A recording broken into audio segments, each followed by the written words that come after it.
मैंने साफ कहा है, बिल्कुल स्पष्ट, कोई अगर इसको तोड़े मरोड़े, विपक्ष का काम ही तोड़ने मरोड़ने का है। मैंने बिल्कुल स्पष्ट शब्दों में कहा है कि मोदी जी ने 5 सैंक्शन लगाई और मोदी जी ने 2 टूक शब्दों में कह दिया है कि अब समय आ गया है आतंकवाद, आतंकवादियों को मिट्टी में मिलाने का। आज पूरे देश में भगवान परशुराम की जयंती बड़े धूमधाम से मनाई गई। गोहाना में परशुराम चौक पर स्थित भगवान परशुराम की प्रतिमा के सामने हवन यज्ञ का आयोजन किया गया। इस कार्यक्रम में हरियाणा के जेल, पर्यटन और सहकारिता मंत्री डॉक्टर अरविंद शर्मा मुख्य अतिथि के रूप में शामिल हुए। हवन यज्ञ के बाद जम्मू कश्मीर के पहलगाम में हुए आतंकी हमले में मारे गए 26 लोगों को श्रद्धांजलि दी गई। मंत्री अरविंद शर्मा ने कहा कि अब समय आ गया है जब आतंकवाद और आतंकियों का पूरी तरह से खात्मा किया जाए। उन्होंने प्रधानमंत्री मोदी के फैसलों का समर्थन करते हुए कहा कि देश उनके साथ है। मंत्री अरविंद शर्मा के एक बयान को लेकर सोशल मीडिया पर विवाद हुआ, जिसमें उन्होंने कहा था कि मोदी जी के दिशा निर्देश पर पहलगाम की घटना की निंदा करते हैं। इस पर विपक्ष ने उन्हें घेरने की कोशिश की और बयान को गलत तरीके से पेश किया। इस पर सफाई देते हुए शर्मा ने कहा कि उनका मतलब था कि प्रधानमंत्री के नेतृत्व में सरकार आतंकवाद के खिलाफ सख्त कदम उठा रही है और उन्होंने इस हमले की कड़ी निंदा की है। उन्होंने विपक्ष पर आरोप लगाया कि वह सिर्फ बयानबाजी करके जनता को गुमराह कर रहे हैं।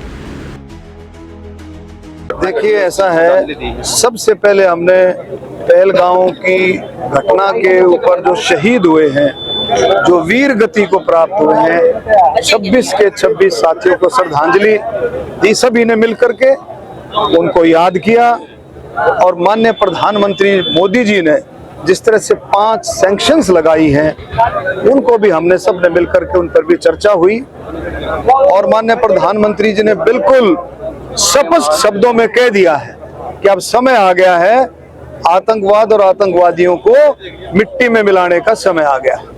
आज इस मौके पर अक्षय तृतीया, अखा तीज भी हम बोलते हैं। भगवान परशुराम जी का जन्मोत्सव पूरे देश में बहुत धूमधाम से मनाया जा रहा है। मैं अपने गोहाना के सभी साथियों को, विप्र समाज को और 36 बिरादरी को मैं इस बात का धन्यवाद करता हूं कि उन्होंने प्रस्ताव पास करके आपस में मिल बैठ करके इस बात का फैसला किया कि हम हवन करके भगवान परशुराम जी के चरणों में फूल अर्पित करके और हम उन शहीदों को, वीर गति को प्राप्त है, उन सभी को श्रद्धांजलि दे करके इस तरह से मनाएंगे। बजाय भंडारे का हम फल फ्रूट, सबको फल फ्रूट बांट करके इसको आगे बढ़ाएंगे। मैं सभी का धन्यवाद करता हूं और मैं समझता हूं पूरे हरियाणा, पूरे गोहाना के मौजूद साथियों ने, गोहाना है, बड़ौदा है, गोहाना जिला कहूंगा मैं, जो आप समझेंगे कि संगठनात्मक रूप से जो जिला बनाया है, सभी ने इस मौके पर जो है इसमें शामिल हुए हैं। सभी बिरादरियों के मौजूद साथी के प्रधान सब आपका एक बयान फिसल गया था कि मोदी कहने को हुआ है। देखिए, ऐसा है, सुनो, कोई बयान फैसला नहीं था, सुन लो पहले भी। मैंने साफ कहा है, बिल्कुल स्पष्ट, कोई अगर इसको तोड़े मरोड़े, विपक्ष का काम ही तोड़ने मरोड़ने का है। मैंने बिल्कुल स्पष्ट शब्दों में कहा है कि मोदी जी ने 5 सैंक्शन लगाई और मोदी जी ने 2 टूक शब्दों में कह दिया है कि अब समय आ गया है आतंकवाद, आतंकवादियों को मिट्टी में मिलाने का। इनका अपना काम है, इनको और कोई काम नहीं है घुमाने फिराने का।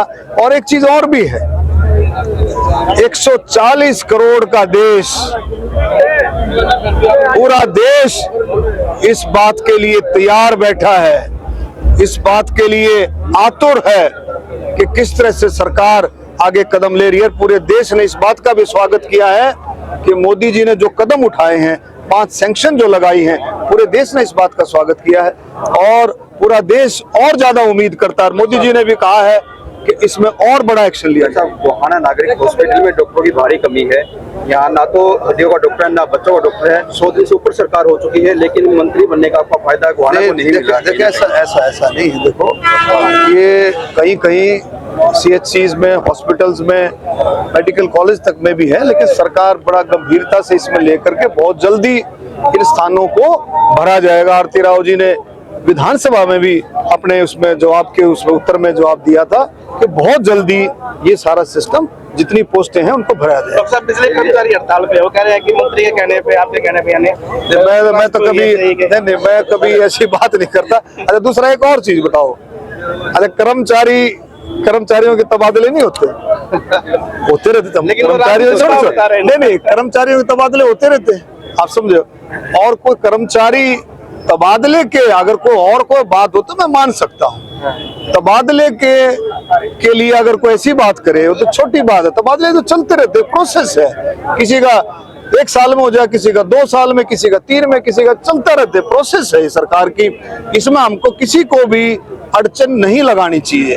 और आएगा हो सकता है और उससे अच्छा है, मैं ये नहीं कह रहा। कोई भी कर्मचारी है वो अच्छा काम करता है, लेकिन सरकार का रूटीन का बात है। मैंने एक फुले फिल्म रिलीज हुई है, उसका ब्राह्मण समाज विरोध कर रहा है कड़ा। वो हरियाणा में भी रिलीज उसकी डेट डाल दी मैंने उसको ना तो मैंने उसको देखा है ना मैंने कोई कमेंट। जब तक मैं देख लूं, कुछ मैं समझ लूं, तभी मैं कमेंट कर सकता हूं।